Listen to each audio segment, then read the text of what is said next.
አንተ ባዘዝከን መሰረት እነሆ መረባችን በቀኝ በኩል እንጥላለን ብለን በጣም ጊዜ ብዙ ሰዎች የተያዙ ወሲሉ ሲሞቱ ጎትተው ማውጣት እስከሚሰራቸው ድረስ እስከሚሰጠጥ መረቡ ለመቆረጥ እስከሚንቀጠቀጥ ድረስ ሰዎች እንዲወጡ በቃል ያዘዘ ማድረግ የሚችል ሰማይና ምድር ፍጥረትን በሙሉ በቃሉ መፍጠር የቻለ የዓለማት ሁሉ ፈጣሪ እርሱ ጌታ እኮ ነው አለው።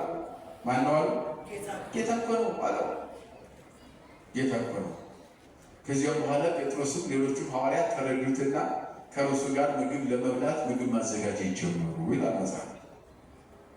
ከማን ጋር? ከጌታ ጋር ማዕድ ለመብላት። መጽሐፉ በጥቅሉ የሚያስረዳ የትምህርቱ ዋናው ዓላማ በእኛ ሳይሆን በእግዚአብሔር ፈቃድ መኖር ነው የሚያሳየው።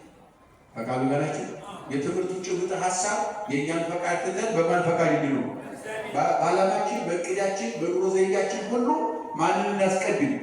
ያለ እግዚአብሔር የሚሆን ነገር የለም። ይህን የሚነግረው በፈቃድ እግዚአብሔር ጌታ ምንድን ነው የፈቀደው? እግዚአብሔር እኔ ምን እንዳደርግለን ነው የፈቀደው? በዚህ በጾም ሰዓት ምን እንዲሰራ ነው እግዚአብሔር የፈቀደው? በቅዳሴው ሰዓት ውስጥ ምን እንዳደርግ ነው? እንዴት እንዲያስቀድስ ነው የፈለገው? እንዴት እንዲጾም ነው የፈለገው?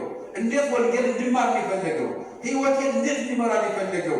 ልጆችን እንዴት እንዲያሳድግ እግዚአብሔር ይፈልጋል? ትዳሬ እንዴት እንደሚመራ እግዚአብሔር እንዴት ይፈልጋል የሚለው ራስን መመርመር ነው።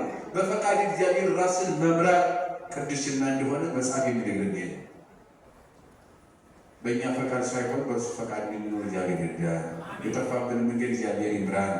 የተማሰውን ጉድጓድ ሁሉ አምላካችን ይድፈንልን። የማናውቀው ወጥመድ ይስበርልን እግዚአብሔር። የእናታችን የንጽሕተ ንጹሐን የቅድስተ ቅዱሳን የድንግል ማርያም አማላጅነት የቅዱሳን አባቶቻችን ጸሎት አይለየን። ንስሐ ገብተን ሥጋ ወደሙን ተቀብለን መንግሥቱን እንድንወርስ እግዚአብሔር ይርዳን። ይቆየን።